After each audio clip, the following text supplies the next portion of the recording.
today I'm checking out my videos because for some reason, this is kind of a test. For some reason I had it sideways, and I've done it before and then it turned out wrong on the video. So I'm trying to figure out if it's doing that now or not. So I want to see if it's live on my,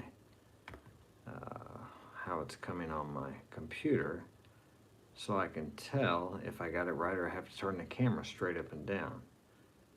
No, it looks like it's okay here. I don't know why they did it yesterday, but if any of you watched my video yesterday, you'll see that you had to turn it sideways. It was, here it is right now.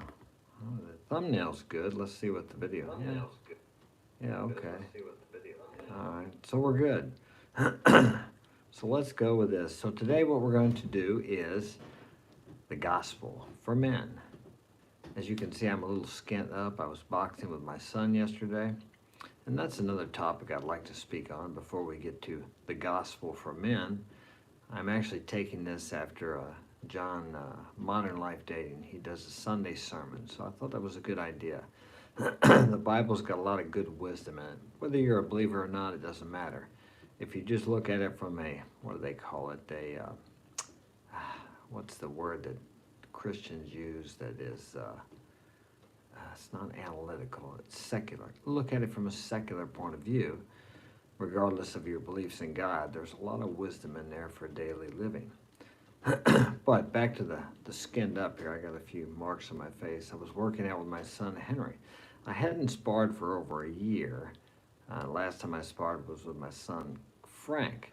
But the four of them are boxing now. I told them that I would work out with them. So I had to start running again about 2 months ago. I didn't realize how out of shape I got as far as running went. I always work out with the weights, but so anyway, I was in pretty good shape. We worked just a couple of short 1-minute rounds, and it was great. I think we all have a warrior within us, and until we find a way to express that, with me it's fighting. I love to fight. I'm not advocating fighting in the streets or violence. I'm just advocating fighting in a controlled situation. And it's nice to be able to go out and know that you can handle yourself in almost any situation, should it become a physical encounter. So, as I said, I hadn't sparred for, over a year because I hurt my neck. Anyway, so we sparred yesterday, and it was cool, man. Felt like $1 million when I got done. I was a little glove shy, which is you kind of blink when you first start getting hit because it's been so long since I sparred. But I felt better yesterday evening than I had felt for a long time, because there's something about doing some kind of a sport or something, taking a risk or challenging yourself. I mean, he's 19, he's in good shape. He doesn't know too much about boxing yet. He hasn't fought. Now, they've sparred in the gym, but he's a strong young man. So it was a challenge for me. Not a big challenge, but it was a challenge. Not like if I got in there with somebody that had quite a few pro fights and he was victorious in maybe all of them. I've done that too, but not for a long time. But I like to work with those guys too. But right now it was good just to work out with my son because it helps him out, so I can help him and train him and use my experience and pass it on to him. But anyway, there's that feeling. It doesn't have to be boxing. It could be climbing a mountain, running. I get a lot of satisfaction out of running. Not quite as much as I do boxing, but it still gives me a feeling of fulfillment, satisfaction, and contentment, I'll say, that I don't get from anything else. A good hard day's work does it somewhat. But the difference between boxing, or if you choose some other kind of sport, UFC or football or something where you actually make some contact, my nose is itching. Does that mean someone's going to give me some money? That's an old wives' tale. But it's the risk of knowing that you can be hurt. It's dangerous. So we've become so safe and so comfortable in our society today that we don't have any risky things. We have to actually go out and look for something risky to do, like maybe jump off a cliff into a river or a lake or something where you know there's that chance, however slight, that you might get hurt, and you might get hurt seriously. Mountain climbing is very dangerous. hang gliding, parachuting. Parachuting is, I suppose, fairly safe, but even if it is 100% safe, which I'm sure it's not, there's always that percentage of chance that you might not live. So that does something for people. Now, I've never jumped, I've never parachuted, but people that have done it tell me that it's an experience like no other. Because the reality is, you're risking your life to something else. The safety of the chute, maybe. So these things are important in life. As I said, I believe we all have a warrior within us, and until we express that warrior in a physical way. Now, it doesn't necessarily have to be fighting or football or UFC or soccer or rugby. It can be standing up in front of a crowd and speaking. Words are powerful, and there's a lot of fear in that. They say public speaking is like right up there with the fear of death or something. I don't think it is, because I speak publicly all the time, but for some people it is. So whenever you do that, as a matter of fact, when I speak publicly, not so much here on YouTube, but when I speak publicly, it's similar to the feeling I have before I step into the ring with someone, whether that be sparring or in an actual fight. There is not much difference in sparring than there is in an actual fight. And I'll put some footage of the work I did with my son yesterday. As I said, I'm kind of rusty, so I don't look as smooth as I did back in my late 20s, of course, but I hadn't been in the ring for over a year. But I enjoyed it, and it was good for him, and good for me too. So I'll post the clip of the video in there. Only the best parts of me doing the good. No, I'll post the whole thing. You can watch it if you like. But it's nice to be able to work with my sons, to be in good enough shape at 62, to be able to spar with them, to stand up to them, to be able to compete with them. That's a gift that you just can't put a price tag on. I mean, I don't care how much money you got, and I have plenty of money. Always want more, though. I like money. To have your health, to be able to do that, you can enjoy whatever money you have, because if you don't have health, you can't enjoy that. If you travel and you don't have health, you don't really enjoy it. It's very difficult to enjoy life if you don't have health, and you really can't buy health. It's really something you have to earn. You have to put the effort out. And as far as that goes too, with the eating, the food that we have now, you can pay more for good food now, or you can pay later for medicine. I prefer the former, because medicine can never take the place of good health. And medicine can never take the place of you taking care of your body for the rest of your life. You only have one body. Take care of it. It's the house you live in. I don't believe you are this body, but you live within this body, or you live and move in this body. However you decide to look at it, you've only got one, at least this time around. So let's go on to the Gospel for Men, the Sunday sermon from Mark Daniels, Mark's Inspiration. Before we begin, hit that like button. Welcome to my 1,462 subscribers. We want to get that count up there, so if you got a friend, share this with a friend. I sincerely try to speak about things that will help you in your life. I speak on a variety of different things, from relationships to business to family, divorce. I've been through divorce 4 times. I love women. I've been called a misogynist because I have traditional ideas about relationships. I believe women have a role in life to play, and I believe men have a role in life to play. And when we each play our role together and work together, we can become much more than we can alone by ourselves. I believe that. We're here to be together.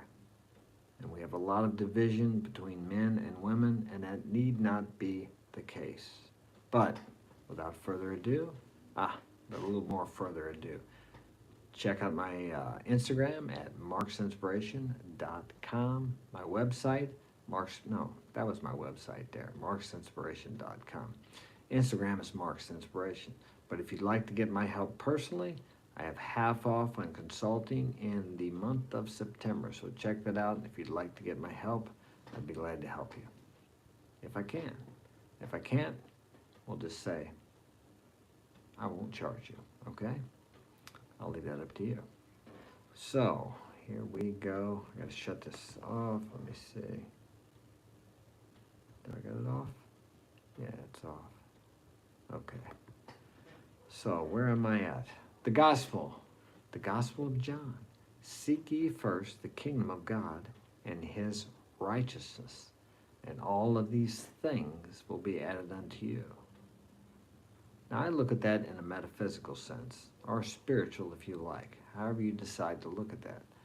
Where is the kingdom of God, or the kingdom of heaven? Where is it? It's within each individual.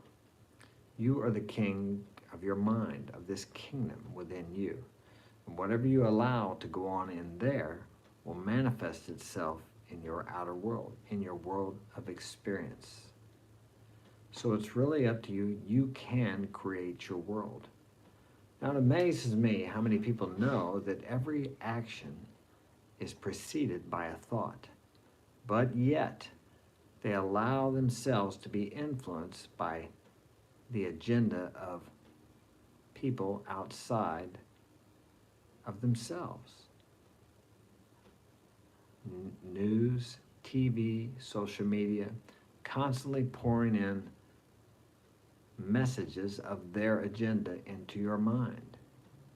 And what are you thinking about? You're thinking about what you're listening to. And their agenda is for you to consume and to do whatever it is they want you to do. Isn't it wiser to create your own agenda and only allow into your mind the things that produce the thoughts, or the messages that produce the thoughts of what you want to become and what you want to do, instead of what they want you to become and what they want you to do, which is really they want you to become a consumer, a worker drone, and with all the other worker drones in the world. What do they teach you in school? What do they tell you? What do they hammer into your head? Well, if you don't get a high school education, you'll never get a good job. A good job. There's an acronym, I think that's correct. Correct me if I'm wrong in the chat. For acronym is job is just over broke.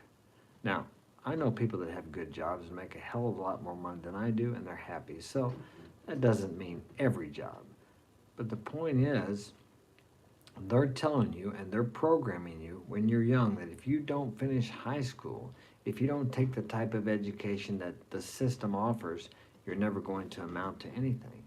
And how many people do you think believe that and they don't graduate high school because maybe they're not too good at scholastics? Is that right? Scholastics? Scholastics. I don't know if that's correct or not. But so, and then they get out of school, they quit or whatever, and they think, well, I'll never amount to anything because I didn't get a high school education. That's bull crap. I didn't have a high school education. I make more than the teachers do. All right, so where's the truth in that? But if you believe it's truth, it's truth. Once again, if you allow that into the kingdom of your mind, and you believe that, you will create that reality in the outer world, because your beliefs come from your thought. No, your thoughts come from your beliefs, and your actions come from your thoughts. So you're only going to act on what you believe. So if you believe that you're never going to amount to anything because that's what they taught you in school, if you didn't get that high school education, guess what? You will fulfill that prophecy. You become a self-fulfilling prophecy because you allowed someone else to put their message into your mind and you accepted it. So it's up to you. You don't have to do that. You can, let me see here, I'm going to give you, excuse me for a minute. You can reprogram your mind. So if you seek first the kingdom, where is the kingdom? It's within you. It's not out there. It's not after your life. It's now. You have power to change your thinking. You have power to change what you allow into your mind. You don't have to watch TV. You don't have to scroll through all the social media listening to negativity. There's some good stuff on there too. Social media is not bad. The internet's not bad. It's like a sword. It can kill or it can save. It can cut your food up or it can cut your head off. Whatever you want to use it for. So it's up to you. And you have the choice. There's your choice. Freedom of choice. Free will. It's up to you. No one can control what goes on in your mind, and no one can put anything in there unless you allow it in. Thus, you are the king of that kingdom. So when you figure out that you seek that first, and righteousness and his righteousness. What is righteousness? Now, I used to think it was something like, oh, you got to be perfect and pure and holy and no sex and never think of anything dirty or wrong. Well, there's a little truth to that. Righteousness is right thinking. You never want to think anything about yourself or anyone else that you don't want to come true in your life.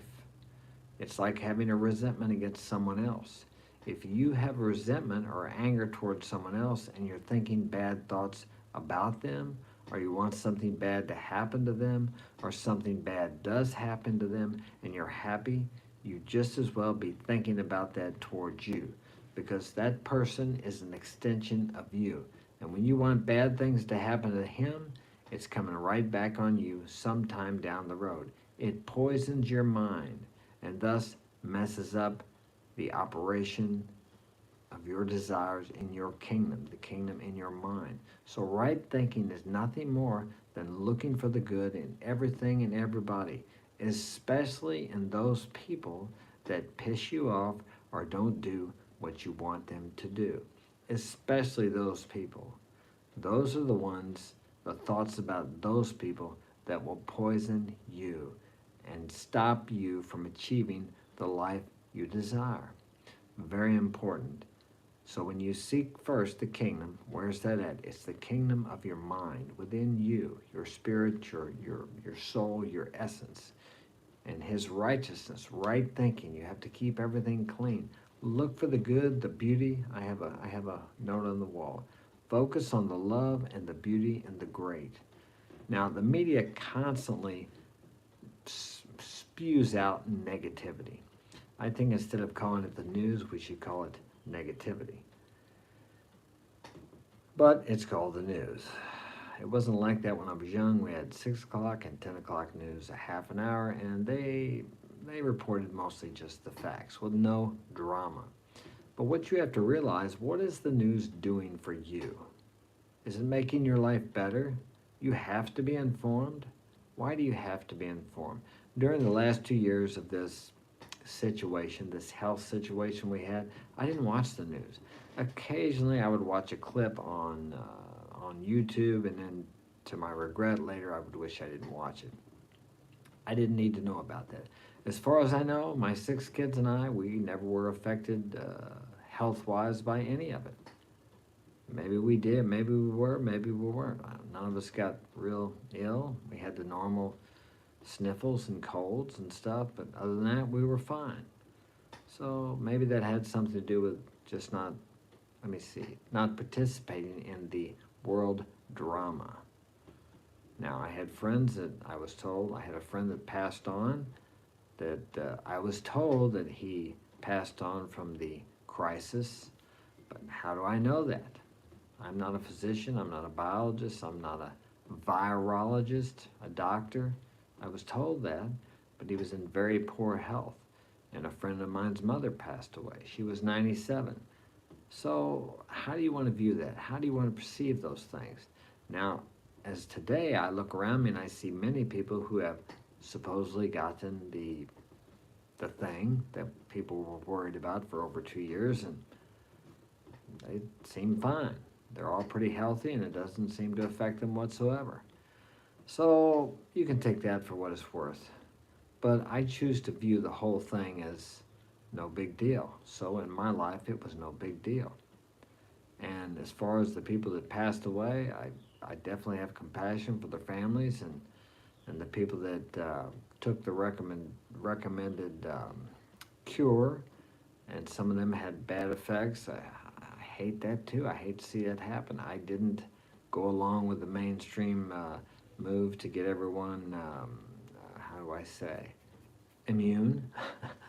And like I said, we seem to be okay here. Everyone has to make their own choice there. I just want you guys that listen to me to think for yourselves. View what's going on in your environment and don't believe everything you hear. Because as I stated when I started this, everyone has an agenda. And a lot of times it's not for your own good. Although they may play it out to be, we're doing this for your own good, no one knows what's best for you better than yourself. So always look within. Ask your higher self, God, whatever you believe in, what is best for you. A little noise in the background. And just be quiet and be still, and the answers will come. They really will, but you have to believe that they will come. So, seek ye first the kingdom of God and his righteousness. All right, what's the caveat? I think one of the guys used that word yesterday. What's the great thing about this? And all these things will be added unto you, will be given to you. All these things that you desire, money, prestige, fame, health, all these things will be added unto you when you get your kingdom, when you find out where the kingdom is, and when you get that right, when you get that right thinking going, then these things that you desire, everything that you ever wanted will be added unto you.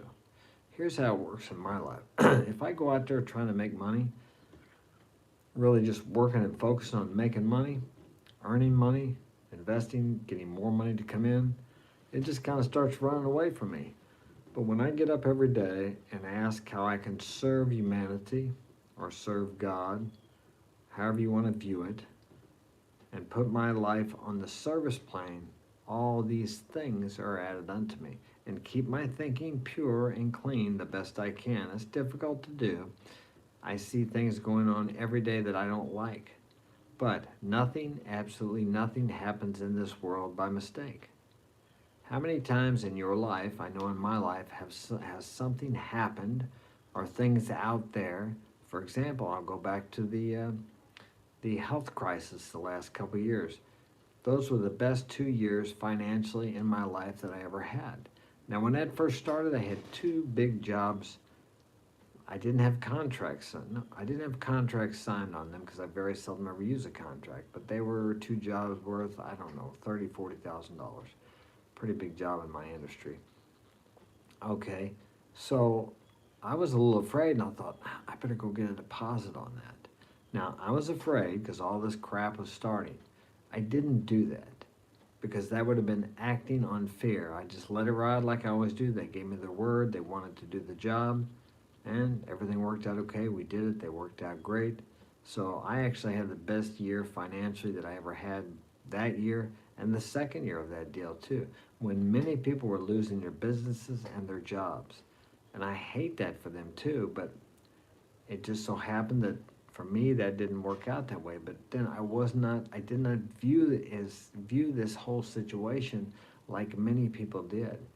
Fear is the real destroyer. Fear. Now you're going to feel fear, of course, but when you start acting on fear, that's where you start having problems, because fear is an illusion. It's not real.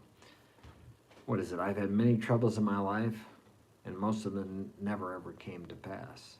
The fear. I've feared many things in my life, and probably 95% or 98% never actually happened. And it's the same with you. Fear is what stands between you and everything you desire. And to get past fear, it's really good to trust and believe in something greater than yourself. God, you can believe in God, and God can be, it doesn't, we have wars over religion, over what God is. But here's the way I view that. Whatever your conception of God is. Okay, let's say there is just one God, one supreme, one energy, however you want to look at it. Okay, everybody's going to see that. It may be the same energy, the same God, but everyone is going to have a different perception of that. Just like you guys watching me. Most of you who subscribe, I assume you like my message, you like what I have to say. Okay, but each of you see me differently. Every message I give you is different for each person. Haven't you ever sat around at a meeting maybe and you heard a speaker speak, and then afterwards maybe they ask questions, comments, maybe the press conferences, and someone will ask a question about what the speaker said, and you say, well, they didn't say that, they said something else. because each one perceives something different. The same way with your higher power or God, or you may believe in that, and then Joe over here believes in it too, but he sees it completely different than you do, because all these conceptions or these beliefs are filtered through every experience you had in life. Many people don't want anything to do with the God because their first representation, they say, I've heard, is what your earthly father was like. And if he was a mean son of a bitch, like mine was pretty rough, my conception of God, whatever that was punishing. He was just up there waiting to get me for all the bad things I've done. And I don't have that conception of God or that perception of God today. I believe the God I believe in wants me to be happy, joyous, free, wants me to be successful. Because when people are successful, they treat other people better. A lot of people badmouth rich people. Okay, I've lived in extreme poverty in countries where there's extreme poverty. You can't leave anything out at night. You have to have bars on your windows. Someone driving by. Bars on your windows, locks on your doors. You can't go out past 10 o'clock. I was robbed once, attempted robbery 2 or 3 times. I was able to fight my way out of it. You don't have these things in rich neighborhoods or in well-to-do neighborhoods or even middle-class neighborhoods. But in extreme poverty neighborhoods, you have these things. So there's much more danger and how do I say?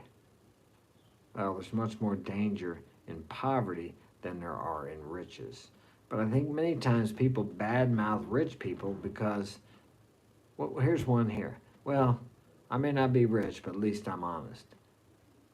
I know a lot of people that have a lot of money and they're honest. I'm honest. I live the best of my ability by rigorous honesty. Now, does that mean I never tell a lie? No. Sometimes, because to thine own self be true, and then you can be false to no one else. Sometimes I will say something, and then later on in the day I'll remember, I'll think about it, and I say, I was not being completely honest about that. And I will go back and tell that person the truth. It's not easy to do because you have to swallow your pride. It doesn't hurt them that you did that, but it hurts us inside. You cannot do anything to or for anyone else without doing it to or for yourself multiplied. So, be as honest as you can, have as much integrity as you can. Integrity, a man of integrity is not a man that does not make mistakes. He's a man who makes mistakes because he's always moving something, he's doing something, he's moving ahead. But yet when he makes a mistake, he's not afraid to admit that he made a mistake, that he was wrong. But he keeps pressing on regardless. Someone's standing outside my door. I can hear the wood squeaking. But so try to live the best you can with honesty and integrity. Now, it doesn't mean you have to, if you and your wife get up in the morning and she puts this dress on and she says, honey, do you think I look fat in this dress? And you're thinking, yeah, quite a bit. You don't have to straight out tell her that. You can just say, honey, I like that dress, if you like it. Or, no, I really don't like that dress. But do I look fat? This is a loaded question. She's just doing this to see what you're going to say. Honey, I love you just the way you are. Now, she might be trying to pick a fight. So if she does, then you just, well, walk away. If she wants to start picking a fight, walk away. Sorry you're having a bad morning, honey. But they will do that to you. And if you've been in long-term relationships, you probably have experienced that. Sometimes they just want a little drama. Women like drama. But that's off the subject. Okay, so remember, seek ye first the kingdom of God and his righteousness. Seek first the inner kingdom of you, your inner mind. That's where everything begins. What's the difference between you and Jeff Bezos? There isn't any difference. The only difference is the actions he takes, which come from the thoughts which go on in his mind. Do you think he sits around and watches CNN 5, 6, 7 hours a day? I doubt it. The average American watches 5 to 6 hours of television every night. What are you putting into your mind? The same thing most Americans are putting into their body by going to the fast food restaurants every day, sometimes twice a day. And then we wonder why we have a 75% obese or overweight problem in the US. And then we wonder why this last health situation of 2 years killed all these people because they're out of shape. How many Americans can get up right now and run 2 miles? I can barely do it now because I was off for 2 or 3 years running, but I can do it now. All right, and I realized I'd gotten out of shape uh, aerobically. Now, physically, I was still in good shape. I still worked hard. I still lifted weights, but I always prided myself on the fact that I could get up and run 10 miles if I had to. If the shit ever hit the fan and all the modern technologies, electric water and everything went out, I knew that I was strong enough that I could survive. Or at least I believe I could. I had the confidence that I would be okay because I was tough. And I'm still tough, but I don't like the fact that I got that out of shape aerobically. So I'm building back up now. So these things for a man are important. These give you feelings of confidence you can get in no other way. And as I said, trusting in God or higher self or divinity or something bigger than you when everything doesn't seem to be, or when everything seems to be going to hell, and realizing that there's something happening here for you, not to you. That even though you can't see it in the midst of all this crap, that this is all working for your good. I've been through a lot of shit in life. I've been married and divorced 4 times, had a lot of successful years during those relationships, but they ended. Nothing lasts forever. And it was very painful and hurtful. I mean, I struggled. I lost my kids, I don't know what, 3 or 4 or 5 times. They were taken away from me, or I wasn't allowed to see them, etc., etc. And these are gut-wrenching experiences. And I know some of you men may be going through that right now, but you can get through it if you just trust it. First, take the word blame out. I know it's hard to do when people are lying about you, trying to get you in trouble, taking advantage of you, trying to take all your money in your house or whatever. The dog is going nuts. I hope you guys can hear me. Through all the dogs, that's what happens when you have 6 kids. I got 6 kids, 4 chihuahuas, and 2 cats. But no ex-wife or wife around to give me a hard time. I'm telling you, it's much easier to be single. But I'm a fortunate man. I ended up with all my kids. Ex-wife went back to her country. She'd been gone for 12 years. No problems. Yes, it's difficult by myself, but this is exactly how it's supposed to be. And as hard as I tried to make things work with my ex-wife so we would stay together, it just didn't work. And in the end, I found out that this is what I really wanted. This is what I really needed to prosper and be content and happy and to do what I'm doing today, to share what I've learned in my 62 years of life with you, so maybe you won't have to go through what I went through. Or you can, at least when you're going through it, you can have hope and belief that it's working for you, and you can look for the good and find it because it's there. Many people want to be successful. Many, many people do. Everybody probably wants to be successful in something. But few want to go through the bull crap that you have to go through to become successful. The character building. Yes, character building experiences. When you're working somewhere for 5 years and you got a dick boss and he makes your life miserable every day, that guy is your best teacher. Or when you're married to a woman and after 6 months of marriage she becomes a monster. Or if you're married to a man and he becomes a monster. That's happening for a reason, and that reason is to help you, to learn something about yourself. If nothing else, to learn how did you get yourself into this and what attracted you to this person. Why didn't you see these characteristics in this person before you married them? More than likely, it's because you didn't vet them well enough. But all these things come from inside of you. And when you think rightly and you take care of the inner kingdom, these things take care of themselves. If it weren't for people in your life that give you a hard time or test you or try your patience, how would you ever grow in strength of character and integrity? You wouldn't. It's the same thing as going to the gym. You have to have resistance. And these people in the world that do what you don't like, and many of them do what I don't like, this is the resistance. It's a gift to make you stronger, the inner man. And a lot of you guys want to go to the gym, get in shape so the girls will like you because you look better. Yeah, that's all good and fine, but you know what women are really attracted to? Inner strength, character, discipline. That's why you can see a man who's lacking in the looks department, but he dates beautiful women. How does he do it? Because women, yeah, sure, they're attracted to physical appearance, but once you get your foot in the door with that, if you don't have inner strength and character, she's not going to want to follow your lead. She's not, because you don't know how to lead yourself.